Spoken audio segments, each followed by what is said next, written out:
Air traffic controllers in Southeast Asia have lost contact with a jumbo jet carrying 239 people. Their fates still unknown. For their families, every day emotional highs and extreme lows.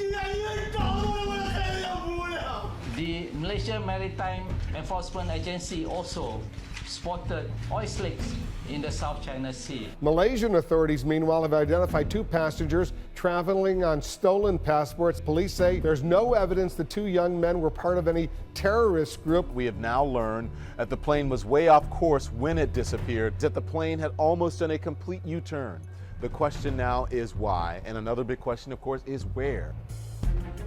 All right, good night. Those are the last words heard from the cockpit of Flight 370. One of the first questions for investigators, who were the 2 men at the controls of Flight 370? Sir, can you tell us what you were doing inside the house? Are you investigating? Can you tell us anything about the investigation? There are a lot of theories out there about what happened to Flight 370. 2 communication systems stopped working within minutes of each other. Was someone trying to hide the plane? Was someone trying to hide the plane? What we don't know and what we do know are sort of starting to come together. Its last contact, 8:11 a.m., somewhere along this arc that stretches as far north as Kazakhstan and as far south as the Indian Ocean west of Australia. The focus of Australia's search efforts now are trying to locate 2 pieces of debris spotted in satellite information. It is probably the best lead we have right now, but we need to get there, find them, see them, assess them, to know whether it's really meaningful or not. 9,000 miles searched, but nothing to show for it, for 5 planes scouring the vast waters of the Indian Ocean. It's about the most inaccessible spot that you could imagine on the face of the earth. But if there is anything down there, we will find it. Based on their new analysis, Inmarsat and the AAIB have concluded that MH370 flew along the southern corridor and that its last position was in the middle of the Indian Ocean west of Perth. This is a remote location. This is a remote location, far from any possible landing sites. It is therefore with deep sadness and regret that I must inform you that according to this new data, flight MH370 ended in the southern Indian Ocean.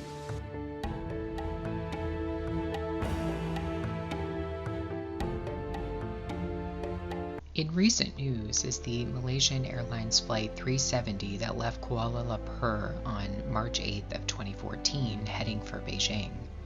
Many analysts have come out since the crash and claim that they aren't sure what exactly happened to the flight. Even top aviation experts appeared baffled by the strange flight pattern of MH370.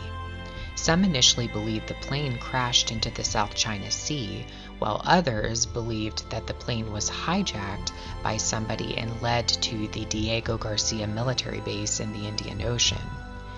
A plethora of conspiracy theories were put forth for the disappearance, while others commented on the unusual details of the incident, including the fact that the Malaysian government was so slow to investigating the crash. Anne Graham Lotz, daughter of Billy Graham, had potentially the most unusual of explanations for the crash. She compared the mystery and confusion over what happened to the plane as a small snapshot of what the world will experience in the wake of the rapture when millions of Christians disappear. Anne Graham Lotz's comments were certainly unusual, and they were mocked by anti-Christian websites like rightwingwatch.org. As of July 2015, we can now confirm that pieces of MH370 have washed up on the shore of Reunion Island in the Indian Ocean, which means that all 239 people on board the plane are now considered to be likely deceased. 227 passengers plus 12 crew members from 15 nations. Again, I repeat, 227 total passengers plus 12 crew members from 15 nations crashed into the Indian Ocean in what appears to still be a mystery to experts, who cannot understand why MH370 took a large U-turn and crashed so far away from its destination. What I think we have here is a chaos ritual pointing us exactly to September 23rd, 2015, the Day of Atonement.